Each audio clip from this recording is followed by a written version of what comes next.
Avant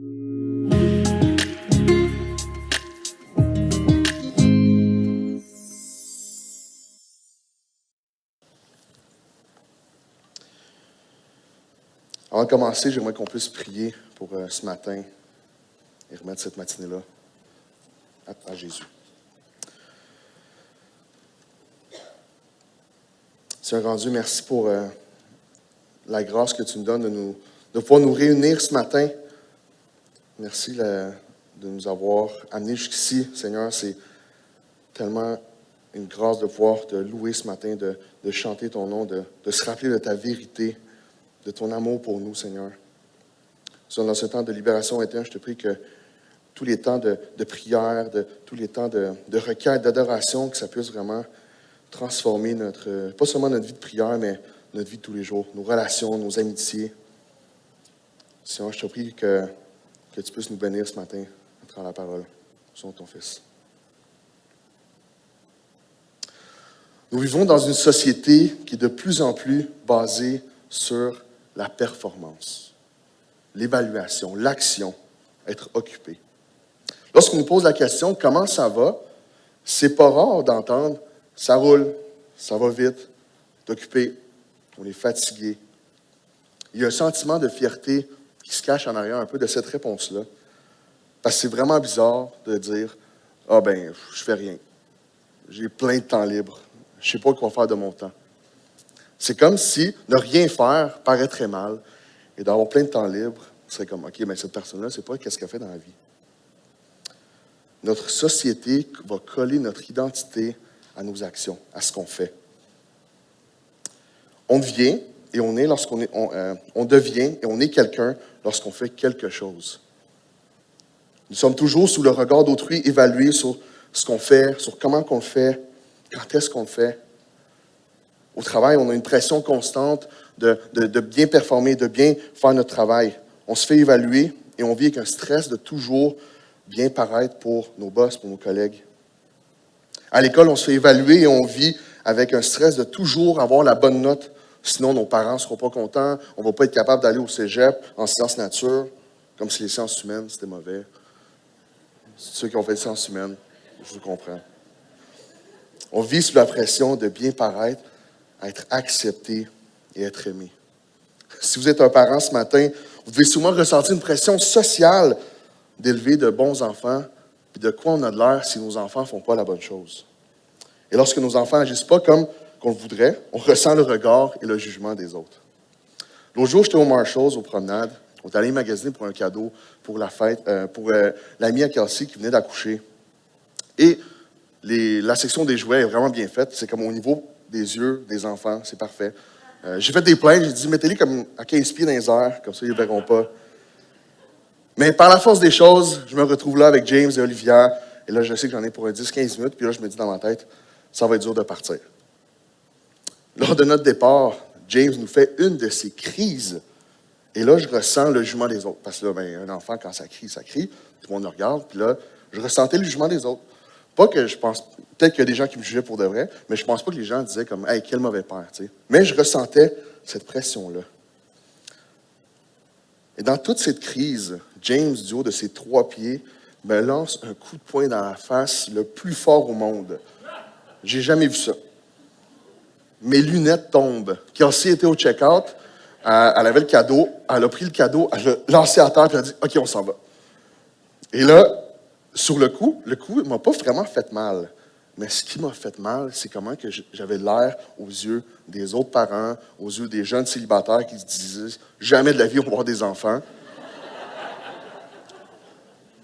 On vit sous cette pression sociale de faire et d'être toujours à la hauteur et de bien paraître. Vous savez, je me rappelle quand on voulait que James dorme. Sleep training. Tous les jeunes parents, vous allez vivre ça. Il y a tous les trucs du monde. Laissez pleurer jusqu'à temps qu'il meure. Fais-les pas pleurer. Réagis tout le temps. On ne sait plus quoi faire. On ne sait plus qu'écouter. Puis finalement, ma femme a décidé d'écouter personne puis faire vraiment ce qu'elle pense. Puis ça a marché. Nos enfants dorment 12 heures. Si vous voulez des références, ma femme, merci. J'ai rien à voir là-dedans. Allez voir Kelsey, elle va vous donner les meilleurs trucs. Son truc marche vraiment pour de vrai, là, pas les autres. On vit avec un genre de baromètre social qui calcule nos bons coups puis nos mauvais coups. Et récemment, j'ai vu une série à la télé où est-ce que tout le monde se promenait. C'est comme si tout le monde ici était dans la salle, puis était avec un petit badge. Il y avait une flèche verte puis une flèche rouge. Quand tu fais une bonne action, les gens te jugeaient sur le spot. Ils posaient sur le bouton vert, puis ça donnait des points. Mais là, quand tu faisais une mauvaise action, ils te posaient sur le bouton rouge, puis ça, ton statut social descendait. Et là, il y avait comme un ratio à respecter entre les bonnes actions et les mauvaises actions. Et quand tu étais dans la dette de 1 million de mauvaises actions, la police arrivait puis elle te mettait en prison directement. Donc là, ils voyaient que tu étais une nuisance pour la culture puis la société. Vous savez, ce badge de vote est comme un peu une exagération de notre société d'aujourd'hui, mais on n'est pas si loin, je pense. Parce qu'en tant que chrétien, on vit souvent avec ce même genre de concept, mais envers Dieu. On a ce genre de baromètre pour notre propre vie envers Dieu. On croit que Dieu a un registre de bonnes et de mauvaises actions, ce qui crée en nous la perception que nos actions contrôlent l'amour que Dieu a envers nous. Les chrétiens vont souvent vivre avec ce poids de constamment essayer de gagner l'acceptation et l'approbation de Dieu. Comme si son amour avait un prix. Après 15 000 bonnes actions, you're in. Dieu t'aime. Notre société est constamment en train d'évaluer nos actions et ça ne nous aide pas à mieux percevoir l'amour que Dieu a pour nous. Parce qu'on peut souvent se sentir pas à la hauteur pour Dieu. C'est peut-être ton cas ce matin. Tu es peut-être ici ce matin, puis ça n'a pas été une semaine facile. Tu as reçu une notification en 9 heures, puis tu ne les as pas regardées. Ceux qui savent c'est quoi, c'est une notification pour la prière. Donc là, on voit qu'il y a beaucoup de gens qui ne le regardent pas. C'est correct, je vais appeler. Notification en 9 heures pour prier. Vous n'avez peut-être pas fait votre 15 minutes. Vous n'avez peut-être pas réécouté les discours que vous avez manqués pendant la Libération 21. Vous avez peut-être chicané. Vous êtes peut-être même chicané en venant ici ce matin, avec vos enfants, avec votre mari, votre femme. La semaine dernière, Alexandre nous a apporté un message sur notre mauvaise conception de la miséricorde de Dieu. La mauvaise conception de la miséricorde de Dieu envers nous. On perçoit souvent Dieu comme qu'on se perçoit nous-mêmes. C'est comme si on se créait un Dieu à notre propre image. Alex nous a rappelé que Dieu est joyeux de vouloir venir réparer notre chaos, réparer nos vies brisées, nos relations brisées. Et dans notre marche chrétienne, souvent, on se crée des faux plis dans la conception de Dieu. Ce matin, l'une des conceptions que j'aimerais qu'on regarde ensemble, c'est qu'on croit souvent que l'amour de Dieu est conditionnel. On croit souvent que l'amour de Dieu est conditionnel à nos actions. Si tu as bien fait les choses, si tu es une bonne personne, Dieu va t'aimer. Puis bien souvent, dans la société, c'est ce qu'on vit. Notre société lance ce message. Fais des bonnes choses, puis l'univers va te donner des bonnes choses. Fais des mauvaises choses, puis tu vas recevoir des mauvaises choses. Est-ce que vous êtes déjà senti comme Adam et Ève lorsqu'ils ont péché puis ont dû aller se cacher de honte de Dieu? C'est un peu dans la nature humaine. De camoufler, de cacher nos mauvaises actions. Ce n'est pas les choses qu'on est le plus fiers. Souvent, on fait la même chose avec Dieu. Lorsqu'on est dans le péché, notre premier réflexe n'est pas de courir vers lui, de dire « Regarde ce que j'ai fait, aide-moi à le réparer ». Nos enfants ont le même réflexe. James, mon enfant, à chaque fois qu'il fait quelque chose de pas correct, je le sais parce qu'il se cache. Il ne vient pas me voir. Il se cache en l'air du divan, puis là, je suis comme, bon, où est-ce que tu as fait pipi, là? Parce qu'on faisait du potty training. Puis là, c'était ça. On le savait, direct. Quand il se cachait, quand il avait honte, il se cachait de nous. Il se cachait de la conséquence de son erreur. Lorsqu'on fait quelque chose d'excellent, c'est tout à fait vrai le contraire. James va venir avec fierté pour montrer son beau dessin qu'il a fait, même s'il n'est pas super beau. C'est vrai, on ne se cachera pas, là, les enfants. Là. James, si tu écoutes ça dans 15 ans, je t'aime pareil. Bien souvent, on agit de la même façon avec Dieu. On vit avec ce genre de baromètre de bonne action. On se dit, lorsqu'on est dans le positif, lorsque ça a bien été cette semaine, c'est vraiment plus facile de prier. C'est vraiment plus facile de chanter le dimanche matin qui est Dieu. C'est bien plus facile de lire sa Bible. C'est même plus facile de venir à l'église le dimanche matin. C'est souvent un relié. Quand ça va pas bien dans la semaine, notre premier réflexe, c'est pas de dire « Hey, je vais aller à l'église, puis je vais aller prier avec mes amis, mes frères et sœurs. Souvent, quand ça ne va pas bien dans notre vie spirituelle, on se cache puis on s'isole.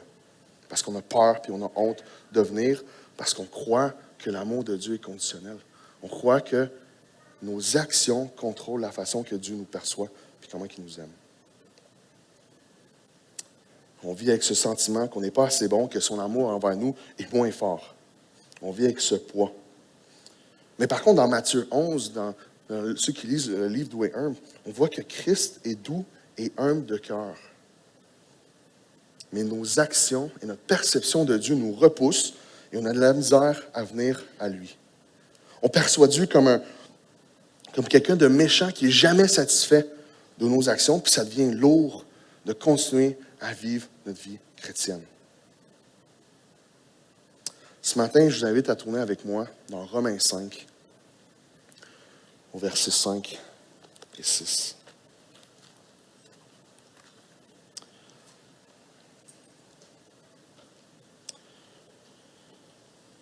Ce matin, dans Romains 5,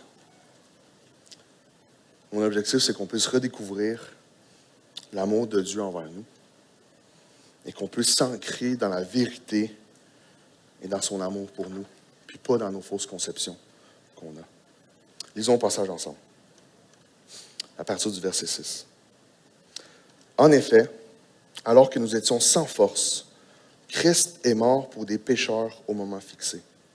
À peine mourrait-on pour un juste, peut-être accepterait-on de mourir pour quelqu'un de bien. Mais voici comment Dieu prouve son amour envers nous. Alors que nous étions encore des pécheurs, Christ est mort pour nous.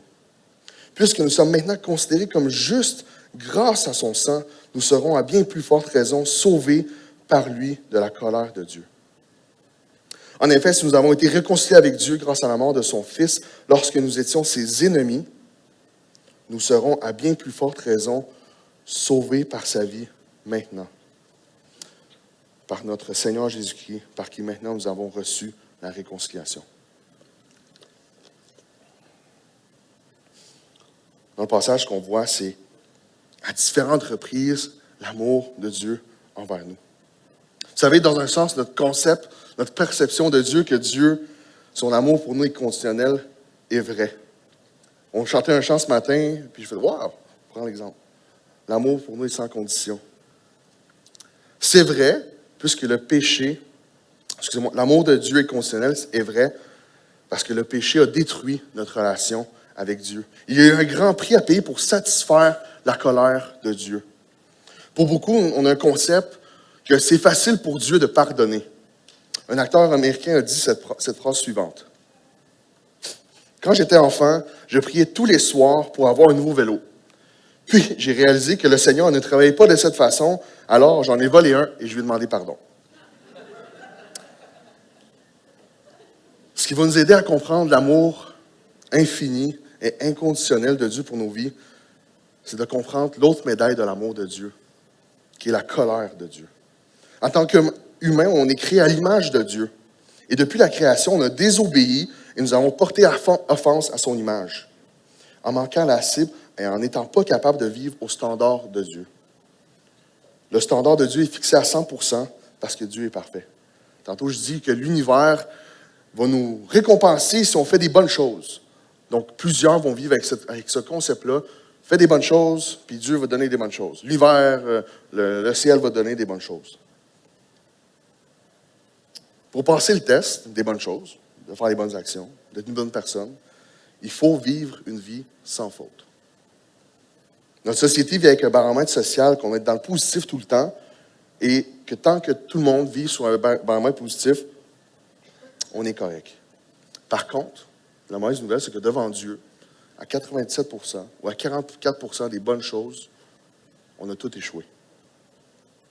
Vous avez sûrement entendu la célèbre phrase chrétienne que Dieu haït le péché, mais aime le pécheur.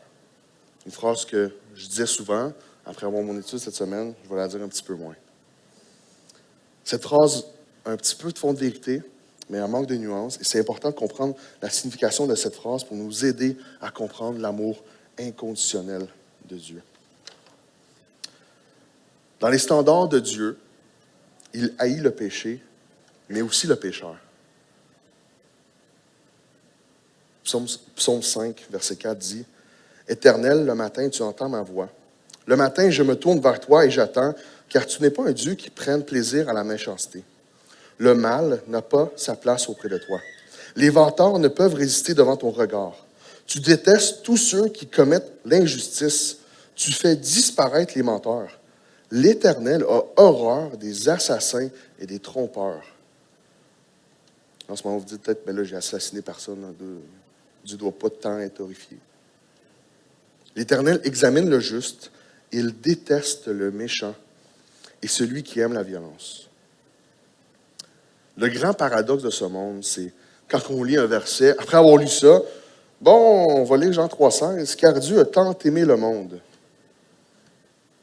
Doesn't make sense. Ça ne fait aucun sens. La colère de Dieu envers le pécheur, et là, on a son amour inconditionnel envers le pécheur. Donc, cette semaine, ça a été comme, j'ai lutté avec ce principe-là. Je ne comprenais pas comment est-ce que Dieu peut m'aimer et être en colère contre ce que je fais. Et de me retrouver dans cette phrase qui est, ben, son amour est conditionnel. Je ne suis pas capable d'être assez bon pour lui. Dans un livre que j'ai lu cette semaine, The Difficult Doctrine of the Love of God de Don Carson, ça dit cette citation suivante d'une traduction libre. Notre problème en partie est que dans l'expérience humaine, la colère et l'amour se trouvent normalement dans des compartiments exclusifs. L'amour chasse la colère ou la colère chasse l'amour. C'est peut-être dans nos réactions face à un acte répréhensible de l'un de nos enfants que nous parvenons le plus à le rapprocher. Mais normalement, nous ne pensons pas qu'une personne en colère soit aimante. Mais il n'en va pas de même avec Dieu. La colère de Dieu n'est pas une rage sans relâche et aveugle. Aussi émouvante qu'elle puisse être, c'est une réponse tout à fait raisonnable et voulue aux offenses faites à sa sainteté. Mais son amour jaillit au milieu de ses perfections et n'est pas généré par la beauté de l'être aimé. Il n'y a donc rien d'intrinsèquement impossible à ce que la colère et l'amour soient dirigés en même temps vers le même individu ou les mêmes personnes. Dieu, dans sa perfection, doit réagir contre ces porteurs d'images rebelles car ils l'ont offensé. Dieu, dans sa perfection, doit être aimant envers ces porteurs d'images rebelles car il est ce genre de Dieu. J'aimerais continuer avec une autre citation de John Piper qui dit « Voici pourquoi cela est important. Si nous ne comprenons pas que Dieu nous trouve détestables et répugnants dans notre affreux péché, nous ne serons pas aussi stupéfaits par son amour pour nous. Dieu sauve des millions de personnes qui lui sont répugnantes en elles-mêmes jusqu'à ce qu'il les sauve en les fasse et en fasse la prunelle de ses yeux. Ce qui rend le salut encore plus étonnant, Dieu vient à nous. Non pas dans un attrait comme « Oh, j'aime vraiment cette personne et je déteste simplement son péché. » Non, il me trouve répréhensible à cause de ma rébellion, tout comme nous trouvons certaines personnes méchantes répréhensibles à cause de leur péché. Et il vient à nous, il meurt pour nous, afin de faire de nous la prunelle de ses yeux. Ainsi, Dieu peut nous aimer avec l'intention de nous sauver, alors qu'il déteste les rebelles méprisants de Dieu que nous sommes. Et lorsqu'il nous sauve, il nous transforme de telle sorte que non seulement il nous aime avec l'intention de nous bénir pour toujours, mais il nous aime avec un plaisir toujours plus grand, et je pense à nous aider à faire beaucoup de lui. Nous avons offensé Dieu. Nous avons été ennemis de Dieu. Par contre, ce qu'on voit dans Romains 5, on voit que Christ, par amour, nous a pris et a payé par sa propre vie la conséquence de ce péché, la conséquence de cette rébellion-là. 2 Corinthiens 5, 21 dit « En effet, celui qui n'a pas connu le péché, il l'a fait devenir péché pour nous, afin qu'en lui, nous devenions justice de Dieu. » Vous savez, on oublie souvent que la conséquence de nos fautes, c'est la mort spirituelle, éternelle. On entend tellement que Dieu nous aime par les chants, par juste comment on est des bonnes personnes ici à l'Église, on ressent l'amour quand on vient ici. Parce que ça serait vraiment lourd qu'il y ait comme un détecteur de péché, puis comme, hey, ça va pas bien chez toi cette semaine. tout cas, peut-être dans le prochain budget, normalement. C'est une blague, là. On entend tellement que Dieu nous aime qu'on oublie que cet amour envers nous a un prix cher à être payé. Lorsque Christ est mort pour nous, il a dû subir ce poids et cette conséquence que Dieu haït le péché, mais aussi le pécheur. Il a dû subir le poids et la colère de Dieu de nos fautes, de nos manquements et de nos péchés. Revenons dans Romains 5. Dans Romains 5, on voit cet amour et ce sacrifice que Christ a fait. Une vérité à se rappeler lorsqu'on tombe dans le piège que nos actions ont un impact sur l'amour de Dieu envers nous. On doit regarder au verset 6. Alors que nous étions sans force. Verset 8, alors que nous étions encore des pécheurs. Verset 11, alors que nous étions ses ennemis. L'auteur du livre Douay dit ceci. En exprimant la même vérité, mais au sens inverse, nous obtiendrons ceci. Jésus n'est pas mort une fois que nous sommes devenus forts. Il n'est pas mort pour nous une fois que nous avons commencé à vaincre notre impiété. Il ne nous a pas réconciliés avec lui une fois que nous sommes devenus ses amis. Dieu ne nous a pas rencontrés à mi-chemin. Il a refusé de se tenir en retrait et de jauger prudemment notre valeur. La vérité que Dieu nous a aimés, même quand on n'était pas aimables, devrait être un rappel constant dans la façon que Dieu nous a sauvés et nous a aimés. L'amour inconditionnel de Dieu envers nous est vrai quand ça passe par Jésus-Christ. Notre façon de vivre, où nous devons constamment gagner notre place au sein d'un groupe, de notre famille, de constamment être en mesure d'atteindre nos objectifs, est contestée à travers ces versets-là. Cet amour de Dieu est devenu inconditionnel. Parce que la colère de Dieu a satisfait avec le sacrifice de Christ et non par mes actions. Quelle bonne nouvelle, frères et sœurs. L'amour inconditionnel qu'on connaît est souvent notre époux, nos enfants, notre épouse. Vous savez, aimer ma femme d'une façon inconditionnelle, c'est vraiment facile. Elle est belle, elle est gentille, elle fait des bons repas, elle prend soin des enfants. Dans cet amour inconditionnel, j'ai comme un retour. Par contre, l'amour inconditionnel de Dieu envers nous a été manifesté alors qu'on était sans force. On ne pouvait rien offrir à Christ. Il a manifesté son amour envers nous alors qu'on était pécheurs. Moi, vous savez, j'ai dit oui à ma femme quand on était sur le bord du lac, il faisait beau, le beau soleil, tout le monde a pogné un coup de soleil. Elle était belle, elle était arrangée. On s'est dit oui, là. Christ nous a dit oui alors qu'on était tout croche, alors qu'on n'était rien capable d'y offrir. Il nous a offert sa vie, puis il nous a aimés, puis il est mort pour nous. Donc maintenant, à plus forte raison, au verset 9, donc maintenant que nous sommes justifiés par son sang, maintenant que nous sommes réconciliés, Dieu nous aime. Cette année, à la jeunesse, un des livres qu'on lit, on aime ça lire un livre dans le programme de leadership. On a décidé de lire le livre de Évangile de J.D. Greear. On a quelques copies ici. Si vous ne l'avez jamais lu, je vous encourage à le lire. Et dans ce livre, il y a 4 prières axées sur l'Évangile. Une de ces prières, c'est « En Christ, il n'y a rien que je puisse faire pour qu'il m'aime plus. Et rien de ce que je peux faire qui va l'inciter à m'aimer moins. Parce que son amour n'est pas basé sur ce que je fais.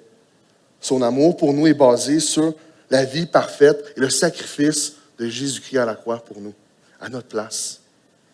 Parce que quand Dieu nous regarde, il ne regarde pas notre baromètre social de bonnes actions. Il regarde le baromètre, la note parfaite que Christ a vécue à notre place parce que nous, on n'était pas été capables de le vivre. Ça veut dire que l'amour de Dieu n'a pas de date d'expiration. L'amour de Dieu est présent pour nous aujourd'hui. Ce que j'aime, c'est vraiment intéressant qu'au verset 8, Paul nous dit que Dieu prouve son amour envers nous alors que nous étions encore des pécheurs. C'est pas écrit Dieu a prouvé son amour. Dieu prouve son amour pour nous aujourd'hui. Dieu veut qu'on se rappelle que son amour pour nous et le désir de nous sauver n'est pas quelque chose du passé ou que son amour n'est pas assez bon pour nous ou pas assez pour nos péchés. Vous dites en ce moment, non, sérieux, tu ne sais pas ce que j'ai fait. Vous savez, Dieu le sait. Et même dans ces pires moments-là de vos vies, Dieu a quand même décidé de prouver son amour pour nous. Pas quand on a été capable de le faire, alors qu'on était encore ses ennemis, puis alors qu'on n'était pas encore aimable, Dieu nous a aimés. C'est une vérité présente et disponible pour nous aujourd'hui. On a besoin de se rappeler cette bonne nouvelle que Dieu nous aime, pas sur la base de ce que nous, on peut faire. Que Dieu prouve notre amour encore pour nous aujourd'hui, que sa grâce et miséricorde est disponible et accessible sur la base du sacrifice de Jésus-Christ. L'amour mentionné au verset 8 est un amour inconditionnel, sacrificiel, non mérité et sans fin. Un puritain, Jonathan Edwards, a dit que l'amour de Dieu est comme un océan sans rivage et sans fond. Je vais répéter. L'amour de Dieu est comme un océan sans rivage et sans fond. Comment est-ce qu'on devient chrétien? Peut-être que tu poses ce matin. C'est la première fois que tu entends ça. Comment est-ce qu'on devient chrétien? En croyant. Cette réponse n'est pas seulement pour les non-croyants, mesdames et messieurs, mais aussi pour les chrétiens, aujourd'hui, comme nous, qui oublient et qui mettent leur espérance en autre chose que Christ. Martin Luther, en commentant sur le livre de Romains, a dit « Le véritable progrès spirituel consiste à recommencer sans cesse. Nous devons quotidiennement recommencer. Il soutient que nous devons recevoir avec joie l'amour et la bonté et exercer notre foi en laissant de côté tout doute quant à son amour et sa bonté pour nous. La bonne nouvelle, c'est qu'en Jésus, on a la force de pouvoir recommencer et d'avoir accès à son pardon encore aujourd'hui. Chers amis, je vous invite à venir à Christ ce matin pour y déposer vos fardeaux. Sa colère est apaisée par l'œuvre merveilleuse de Christ. Christ a porté le poids de nos fautes pour qu'on puisse venir à lui léger et qu'on puisse venir profiter de sa douceur et de son humilité envers nous. On puisse venir à lui léger, qu'on puisse vivre avec la certitude qu'on peut s'ancrer dans son amour sur la base de son amour envers nous, sur la base que Christ a payé notre dette. Lors de mon étude de passage, j'ai vu l'Évangile sur 3 temps différents. Passé, présent, futur. Au verset 6 et 8, on voit que Dieu nous a sauvés de nos péchés. Au verset 8, on voit que Dieu nous a continue de prouver son amour pour nous aujourd'hui. Et au verset 9, on voit que nous serons à bien plus forte raison sauvés par lui de la colère. Mon dernier point ce matin, c'est qu'on peut s'ancrer maintenant dans son amour car nous avons une nouvelle identité d'enfants de Dieu. Vous savez, parfois, en tant que chrétien, on a tendance à vivre comme des orphelins spirituels. On vit avec cette tendance de toujours avoir peur de perdre notre place au sein de la famille. On a peur que sur chaque faute qu'on va faire, on va pouvoir être chassé de la famille, on va être placé dans une autre famille. Récemment, j'ai été touché par l'histoire d'un couple d'amis qui sont en train de vivre dans un processus d'adoption avec un futur enfant. Et vous savez, la pandémie n'a pas aidé tous les processus d'adoption dans le monde. Beaucoup de bureaux ont fermé, ça a été super long au niveau du courrier, au niveau des processus, tout le monde travaille à distance, tout ça. Et là, ils me racontaient que lorsqu'ils sont prêts à adopter, c'est pas comme « je suis prêt à adopter, je m'en vais demain matin, j'ai l'enfant dans 3 semaines ». Tu commences un processus, ça coûte vraiment beaucoup d'argent. Et là, quand eux, ils ont décidé finalement, on est prêt à adopter, ils ont fait tout ce qui est humainement possible pour accélérer le processus. Ils ont payé les meilleurs avocats, ils ont pris les meilleures agences au Québec, les meilleures agences dans l'autre pays. Ils ont fait tout leur possible pour se rapprocher du moment où est-ce qu'ils allaient avoir leur enfant dans leurs bras. Et je voyais ce désir profond dans les yeux de mon ami qui disait « Sergueï, tu ne comprends pas à quel point qu'on veut l'adopter. On veut tout faire ce qui est humainement possible, mais maintenant, on a tout fait ce qui est humainement possible, puis on peut juste attendre, puis c'est le pire des moments. » Imaginez le Dieu créateur de l'univers qui envoie son Fils pour une mission de sauvetage, pour pouvoir nous racheter et non seulement nous donner la vie éternelle, mais aussi de nous donner un nouveau statut d'enfant de Dieu. Romains 8, verset 16 dit « L'Esprit lui-même rend témoignage à notre esprit que nous sommes enfants de Dieu. Or, si nous sommes enfants de Dieu, nous sommes aussi héritiers. Héritiers de Dieu et co-héritiers de Christ. Si toutefois nous souffrons avec lui, afin de prendre part aussi à sa gloire. » On est des héritiers de Dieu. Par contre, on vit souvent comme des orphelins spirituels. Dane Orton utilise cette image d'un enfant, pas adopté, un enfant, un enfant qui est dans la famille, qui a peur de perdre sa place. Imagine un jeune de 12 ans, grandissant dans une famille saine et aimante. En vieillissant, il cherche toutefois à découvrir, sans que ses parents soient fautifs, comment garantir sa place au sein de sa famille. Une semaine, il tente de se créer un nouvel acte de naissance. La semaine suivante, il décide de passer tout son temps libre à laver la vaisselle, faire la cuisine. La semaine suivante, il résolut de faire tout son possible pour imiter son père. Un jour, ses parents l'interrogent sur son comportement étrange et lui disent, et il répond, « Papa, je fais tout mon possible pour assurer ma place dans la famille. » Que lui répondrait son père? « Calme-toi, mon fils. Il n'y a absolument rien que tu dois faire pour gagner ta place parmi nous. Tu es notre fils, un point, c'est tout. Tu n'as rien fait au départ pour entrer dans la famille et tu ne peux rien faire maintenant pour en sortir. Vis ta vie en sachant que ton identité de fils est établie et irréversible. » J'aimerais inviter l'équipe de louange à s'avancer. Cette nouvelle identité me rappelle la scène incroyable dans Luc 15 du fils prodigue. Le fils qui retourne vers son père. Son père qui court en retour vers lui et l'embrasse. À l'époque, les pères, les patriarches ne couraient pas. Les gens couraient vers eux. Et l'image qu'on voit du père qui court vers son fils par amour, puis à la plus grande surprise du fils qui s'est fait un plan de match pour retourner travailler pour son père comme serviteur pour pouvoir avoir un toit puis de la bouffe. Il revient vers son père et reçoit une bague et le statut de fils. Dieu agit de la même manière envers nous. Tu es peut-être assis dans la salle en ce moment ou en ligne, en train de te battre avec toi-même et être dur avec toi-même et projeter ton incapacité à pardonner ce que tu as fait. Je vais t'annoncer une bonne nouvelle.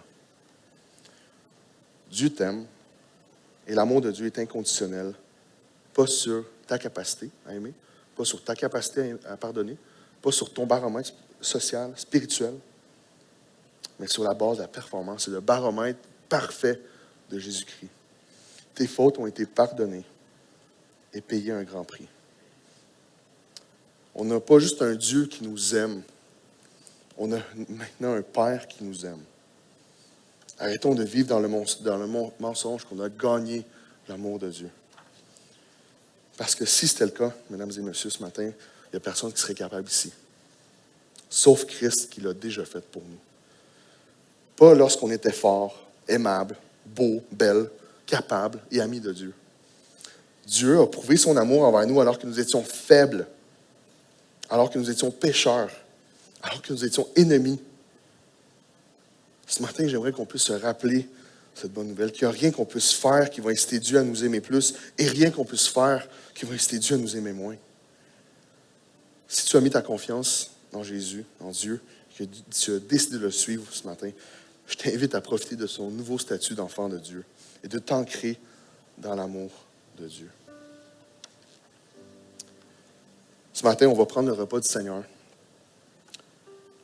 Le repas du Seigneur est un temps spécial en Église où est-ce qu'on s'arrête pour se rappeler ce que Jésus a fait pour nous. Je vais inviter l'équipe de placeurs à distribuer les éléments. Pendant qu'ils distribuent, je vous invite à prendre un temps de silence et de réflexion sur votre statut d'enfant de Dieu. Accepté sans condition à cause de ce que Jésus a fait pour nous.